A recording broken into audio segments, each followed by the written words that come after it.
먼저 첫 번째는 일본 수상의 굴욕적인 모습들은 도대체 왜 일어나는 것일까? 그 부분에 대해서 말씀을 좀 드려보려고 해요.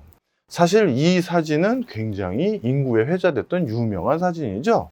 아베가 이렇게 벙커에 고꾸라지고 있는 모습이고요. 이 벙커에 고꾸라지고 있는 모습이 미일 정상 골프 회동 중 벙커에서 놔둔 아베 총리 이렇게 돼 있죠. 옛날에 이게 어떤 화면인지 잘 기억하실 겁니다. 트럼프 대통령이 일본에 방문했었을 때 의전을 적극적으로 하다가 그냥 벙커에 완전히 뒹굴어지는 모습이죠. 트럼프는 전혀 신경도 안 쓰고 이렇게 가고 있는 모습들이고요. 자, 그래서 왜 그러면 일본의 수상들은 저렇게 미국의 굴욕적인 모습을 보일까? 바로 요게 오늘 첫 번째 궁금증입니다. 안 궁금하신가요? 왜냐하면 자, 일본이라는 나라가 솔직히 불편한 진실이지만 어떤 나라입니까? 경제 규모 면에서나 기술력 파트에서도 우리나라보다도 앞서 있는 것들이 상당히 많은 게 사실입니다. 인구 구조뿐만 아니라 국제사회에서의 어떤 지위 이런 것들도 우리보다 앞서 있는 부분들이 상당히 많은 건 사실이죠. 자, 그러면 그런 일본의 그 수장 역할을 하고 있는 바로 이 아베, 그러면 한 일국의 수장인데 그런 사람이 자존심도 없이 이렇게 굴욕적인 모습을 보이고 싶은 이유가 뭘까? 그 이유는요, 생각보다 일본의 수상을 결정하는 것이 선거나 이런 것이 아니라 미국의 입김이 일본 수상이 누가 되느냐를 결정하는 가장 중요한 요소이기 때문입니다. 자, 여기까지 얘기를 하면요, 드디어 박정호 교수님이 선을 넘었구나, 일본의 수상을 미국이 결정하다니 이건 너무 도가 지나치다, 이렇게 아마 추궁하거나 의구심을 갖거나 아니면 절 질책하시는 분들이 계실 것 같아서 이 이후의 슬라이드는 제가 아니라 신문 기사 내용들을 제가 고스란히 그동안 스크랩해왔던 것들을 정리를 해왔습니다. 자, 한번 보시죠. 아베 테러 특조법 재연장 안 되면 사임할 것이라는 기사입니다. 이보로 아주 특보로 나온 내용이죠. 봤더니 언제 기사인가요? 2007년입니다. 아니, 아베라는 수상 예전에도 수상을 했었죠. 이번이 두 번째니까요. 바로 그때 아베가 사임을 했었는데요. 그때 사임을 했던 가장 큰 이유가 테러 특조법 연장이 안 되면 사임을 한대요. 자기의 직을 걸 만큼 테러 특조법이 이렇게 중차대한 일이라는 것이죠. 그럼 테러 특조법이라는 게 뭐냐? 바로 그 당시 11월 1일 시한이 만료되는 이것을 연장해야 되는데 연장이 안 되면 사임하겠다고 말을 했다라는 겁니다. 이 테러 특조법은요, 당시 인도양에 배치되어 있던 연합군 전함들에게 급유를 지원해 주는 역할을 했던 게 일본이었는데, 그 급유를 지원해 오고 있었던 이 역할을 계속하려면 이 테러 특조법이 연장이 되어야 되는데 그게 시한이 만료되고 있었거든요. 그럼 이 시한이 만료돼서 연장이 안 되면 더 이상 인도양에 배치된 연합군에 급유를 해줄 수가 없습니다. 아니, 세상에 일국의 대통령급에 해당되는 총리가 남의 나라, 정확히 말하면 연합군이 아니라 어디겠어요? 미군입니다. 미군 전함에 급유를 못하면 내가 사임을 하겠다라고 얘기한다? 얼핏 이해가 안 되시죠? 예. 그런데 본인이 직접 얘기했던 사실입니다. 일본 총리가 이처럼 미국 군대에 급유 못하면 자기의 직을 던지겠다라는 게 그 당시의 보도 내용이었죠. 그게 실제 어떻게 됐느냐? 실제 테러 특조법이 연장이 안 돼서 아베 총리가 결국 그 당시 사임을 했습니다.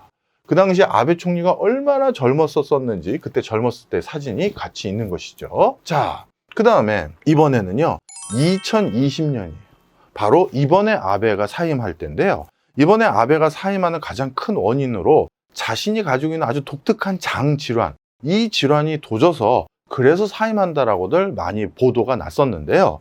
자, 그런데 이 뉴스 보도는 아베가 딱 사임하던 그 마지막 사임 연설을 하는 그 순간의 내용을 코트한 것입니다. 공식 사의를 표명했었을 때의 그 연설 내용을 코트한 것인데, 그때 뭐라고 직접 발언을 하냐면 개헌을 못해서 장이 끊어지는 느낌이다, 이렇게 얘기가 되어 있어요. 개헌을 못해서 장이 끊어지는 느낌이다. 자, 그러면 개헌을 못해 장이 끊어지는 느낌이라는 건 어떤 내용이냐? 자, 이렇게 보시면 됩니다. 여기서 말하는 개헌이 뭐겠어요? 자위대와 관련된 헌법 개정을 말하는 겁니다. 이제 미중 간의 무역 갈등이 점점 접이가병으로 들어가기 시작하면서 미국이 중국이라는 막강한 또 적지 않은 위력을 가지고 있는 국가에 대항하기 위해서는 미국 혼자만의 힘이 되는 것이 아니라 많은 우방국들과 중국을 에워싸야지만 제압하기가 쉽겠죠. 그 과정에서 중추적인 역할을 해야 될 가장 중요한 파트너 중에 하나가 유럽에 있는 많은 서방 국가들뿐만 아니라 바로 일본입니다. 중국에 바로 인접한 곳에 있거든요. 자, 그렇다면 이제 자위대가 단순히 일본 내부에서만 활동하는 것이 아니라 미국과 대외적인 그 군사 훈련이라든가 대외적인 군사 행동을 같이 할 수 있는 형태로 바뀌어야 되는데, 그걸 바꾸기 위해서는 바로 헌법, 일본의 평화헌법이 개정되어야 되는 것이죠. 그런데 결국 개정을 못했어요. 그래서 어떻게 됐다? 장이 끊어지는 거라는 거죠. 즉, 실제 어떤 질병이 도진 것이 아니라 본인이 스트레스 때문에 장이 끊어지는 느낌을 받게 됐다. 이렇게 보시면 되겠습니다. 개헌을 못해 장이 끊어지는 느낌이라는 이걸 좀 더 딥하게 들어가 보면 어떤 것을 알 수가 있냐면요. 사실 평화헌법을 만들어준 게 정확히 말하면 미국입니다. 당시 2차 세계대전이 끝나고 유엔에 모인 많은 국제기구는 일본이라는 저 전범 국가는 전쟁이 끝나고 난 뒤에는 다시는 군대를 못 만들게 해야 된다라는 게 유엔의 전체적인 국제사회 기조였습니다. 자, 그런데 그런 기조 속에 미국을 설득해서 그래도 군대를 가질 수 있게 해달라고 부탁한 것이 당연히 일본의 정부였죠. 그때 미국이 유엔에 있는 많은 국가들을 설득해서 저기도 나라인데 적어도 자신들 스스로를 지킬 수 있는 군대는 있어야 되지 않겠니? 그래서 바깥에 공격은 못하지만 누군가로부터 커다란 위협을 당했을 때는 방어할 수 있는 수준의 군대는 두도록 법을 그렇게 개정해서 미국이 우리가 책임지겠다라고 해서 만든 게 바로 일본의 평화헌법입니다. 만약에 미국이 그때 국제사회를 설득하지 않았다면 일본은 계속 군대가 없었을 거예요. 자, 그러니 이 평화헌법, 자위대가 대외적인 군사활동이나 대외적으로 군대를 파견할지 말지를 결정하는 것은 사실 일본 내부의 정치적인 목소리도 물론 무시할 수는 없겠죠. 중요하지만 적어도 미국의 동의 없이는 그게 실질적으로 불가능하다고 해도 과언이 아닙니다. 자, 그래서 미국이 어느 정도 동의를 했기 때문에 개헌을 하려고 시도를 했던 거예요. 근데 일본 내부에서는요, 이런 극우 세력들만 있는 것이 아니라 참 지식인들도 많아요. 제가 아는 일본인들 중에서는 정말 올바른 얘기들을 하는 분들도 너무나도 많습니다. 우리가 왜 다시 자위대가 해외 파병을 하냐? 그동안 우리가 했던 일들이 있는데. 당연히 그렇겠죠. 일본인들은 뭐 2차 세계대전 관련된 영화 안 보겠습니까? 다 보죠. 본인들이 어떤 일을 했었는지, 전 세계에 어떤 이미지인지 다 알고 있어요. 그런 상황에서 결국 내부의 어떤 설득을 못해서, 개헌을 못해서 장이 끊어지는 느낌이다라는 게 이번에 바로 아베가 또 사임하게 된 가장 큰 이유입니다. 본인이 사임 연설에서 직접 밝힌 내용이죠. 자, 그럼 아베만 유달리 친미 성향이 있기 때문에 자기의 직을 미국에 의거해서 결정할까요? 그렇지 않습니다. 이 두 사람은요, 누구냐 하면 아베의 외척들에 해당됩니다. 기시노부스케는 56대 57대 일본의 총리였고요. 사토 에이사쿠 같은 경우는 61대 63대 일본 총리를 지냈던 사람들입니다. 자, 그런데 이 두 사람이 자신의 직을 또 내려놓거나 아니면 자신이 한 번 더 직을 더 수행할 수 있었던 가장 큰 이유들이 뭐냐면 역시 또 미국과 관련이 됩니다. 그 당시에 어떤 이슈가 있었냐면요, 오키나와 있죠. 원래 오키나와가 지금은 당연히 일본 땅인데 바로 2차 세계대전이 끝나고 나서는 오키나와가 일본 땅이 아니라 미국령이었습니다. 그 미국령이 있었고 지금도 오키나와에는 미군 부대가 있긴 했지만 그 당시에는 마치 미국이 자기네 땅으로 그걸 먹어버린 거예요.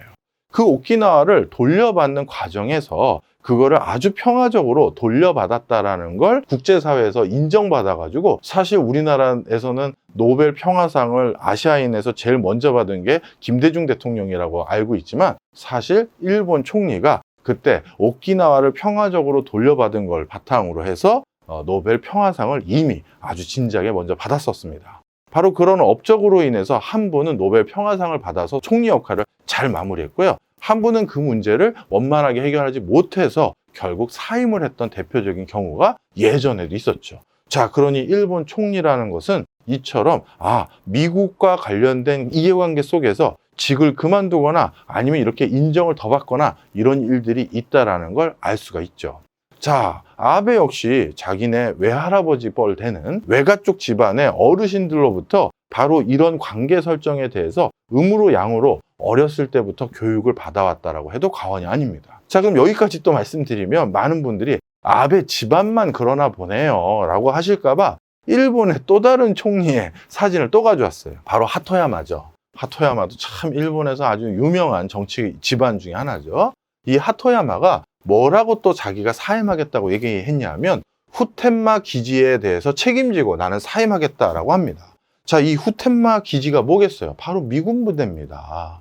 미군 부대 문제를 내가 원만하게 해결하지 못하고 미국과의 관계 설정을 제대로 못했으니 내가 사임하겠다라고 얘기한 게 바로 2010년도에 하토야마가 사임하는 가장 직접적인 이유였어요. 자, 우리나라 대통령이 의정부에 있는 미군 부대 문제를 원만하게 해결하지 못해서 내 직을 내려놓겠다? 우리는 그렇게 주권이 빈약한 국가가 아닙니다. 그리고 우리나라 대통령이 미국과의 외교 관계에 있어서 마찰이 있어가지고 내 직을 그만두겠다? 우리는 그런 나라가 아니에요. 하지만 밑에 있는 일본은 패전 국가로서 당연히 이 일본의 총리는 그런 굴욕적인 위치에 놓일 수밖에 없었던 것이다. 이렇게도 과언이 아닙니다. 자, 그래서 아까 서두의 사진 기억하시죠? 아니, 왜 이렇게까지 바로 이렇게까지 늘 일본 총리는 미국의 비위를 맞춰왔다. 이렇게 말씀드릴 수 있어요. 자, 우리는 어떤지 한번 보겠습니다. 최근 원래 우리나라에선 도저히 자체적으로 수행하기 어려울 법한 사업들에 대해서 대규모 예산이 책정되어 있습니다.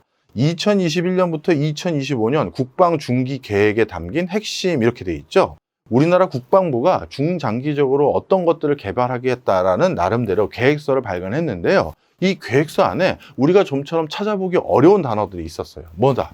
경항공모함을 만들겠대요. 이 항공모함이라는 것은 제가 군사는 잘 모릅니다만 이 배 위에서 비행기가 이륙하거나 착륙할 수 있기 때문에 떠다니는 우리의 육지 역할을 한다고 합니다. 그러다 보니까 군사 어떤 체계에서 굉장히 중요한 경쟁력을 확보하는 것이고요. 그래서 전 세계에서 많은 국가가 항공모함을 갖고 싶어 하지만 실질적으로 이 항공모함을 구축해서 가지고 있는 나라는 미국을 비롯해서 몇 나라 안 되는 것이 우리가 다 알고 있는 사실입니다. 어떻게 보면 직간접적으로 미국의 제재가 있는 것이죠.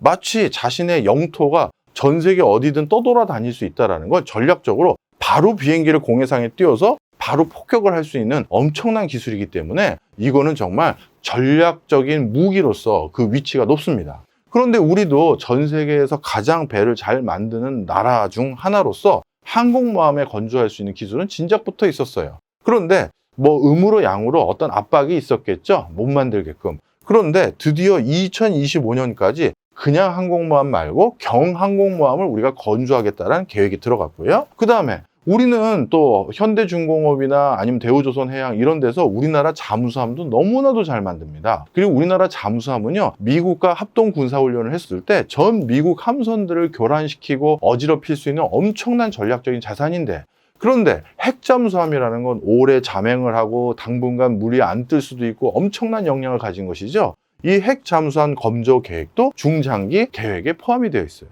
이것은 무슨 얘기냐? 아마 이건 제가 철저히 겠습니다만 미국과의 어떤 딜이 있었겠죠. 뭐 미국이 지금 중요하게 견제해야 될 대상은 중국인데 중국을 견제하는데 우리나라가 좀 협조를 해준다면 우리나라도 그 과정에서 뭔가 원하는 걸 더 얻어올 수도 있겠죠. 그런 맥락일 수도 있고요. 아니면 이런 미국과의 관계 설정 속에서 그런 걸 가져온 게 아니라 그냥 우리는 아까 보였던 일본과 달리 우린 그만큼 더 자주적인 성격이 있는 진짜 온전한 국가입니다. 그런 것들을 어떻게 보면 반증하는 게 아닌가, 저는 이렇게 생각합니다.